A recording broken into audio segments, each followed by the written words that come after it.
जोना king लगातार Piper को घूरे जा रहा था। तभी उसे पता चला कि मिल्टन की गाड़ी उसका पीछा कर रही है। वो मिल्टन की गाड़ी पर फायर करने लगे, जिससे मिल्टन की गाड़ी किसी खाई में जाकर गिर जाए। तभी पाइपर की लड़ाई उसी लड़की से होने लगी जिसके हाथ में मिल्टन की भांजी थी। जोना किंग ये सब दूर से देख रहा था।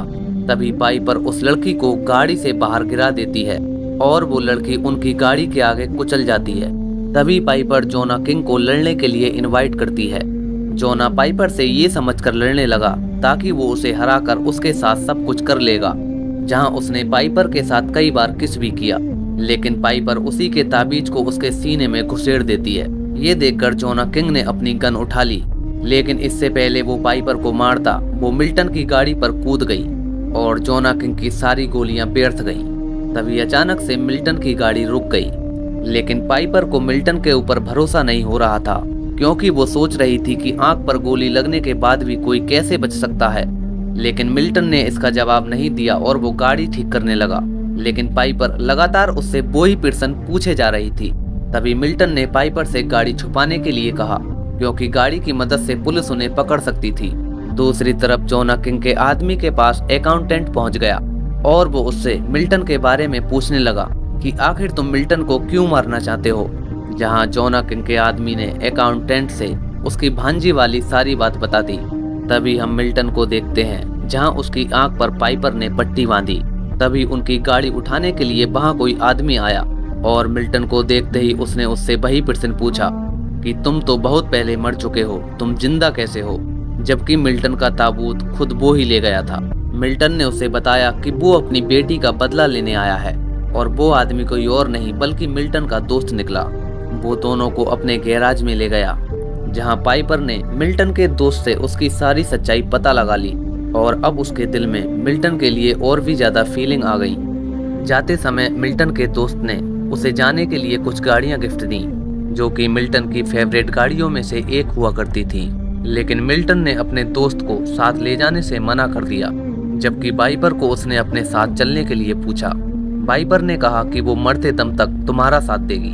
जैसे ही दोनों जा रहे थे तब उन्होंने देखा कि पुलिस की गाड़ियां उनका पीछा कर रही हैं और रास्ते में पुलिस ने गाड़ियां खड़ी करके नाकाबंदी कर रखी है। पुलिस ऑफिसर ने मिल्टन को रोक लिया और उनसे बाहर आने को कहा, लेकिन तभी उन्होंने देखा कि कोई बड़ा सा ट्रक लेकर उनकी गाड़ियों की तरफ आ रहा था, जबकि वो कोई और नहीं बल्कि अकाउंटेंट ही था, जिसने पुलिस की सारी गाड़ियों को एक तरफ कर दिया और मिल्टन को वहां से भागने में मदद की। लेकिन मिल्टन को लगा था कि वो उसे पकड़ने आया है। पूर्णिमा की रात होने से पहले ही पाइपर और मिल्टन जोना किंग के पास पहुंच गए, जहां मिल्टन ने देखा कि जोना किंग के पास काफी ज्यादा लोग थे, जो कि सभी के सभी नरक का साम्राज्य बनाने के लिए खड़े थे। जैसे ही मिल्टन पाइपर के पास आया तो उसने देखा कि अकाउंटेंट ने पाइपर को बंदी बना रखा था। अकाउंटेंट मिल्टन को समझाता है कि वो तुम्हें मारने नहीं बल्कि तुम्हारी मदद करने आया है।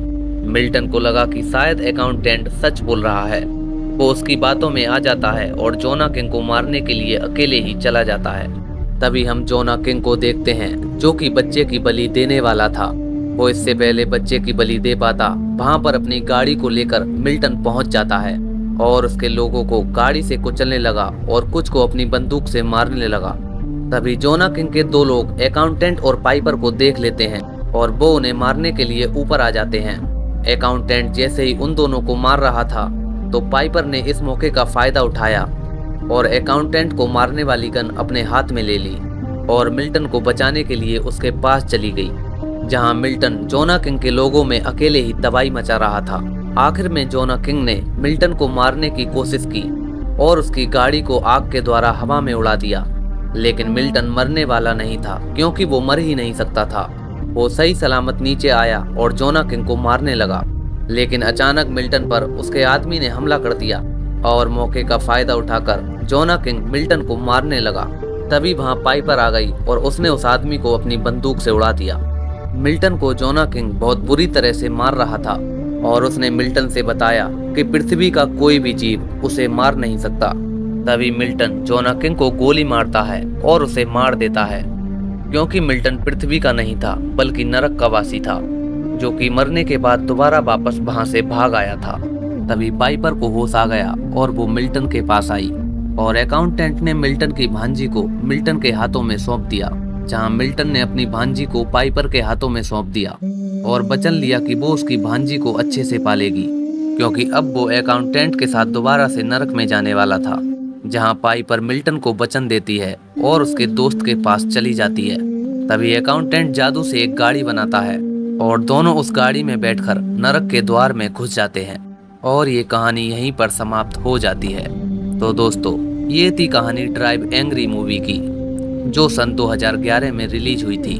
दोस्तों, ये मूवी बहुत अच्छी है, जो आपको देखने में बहुत ज़्यादा पसंद आएगी।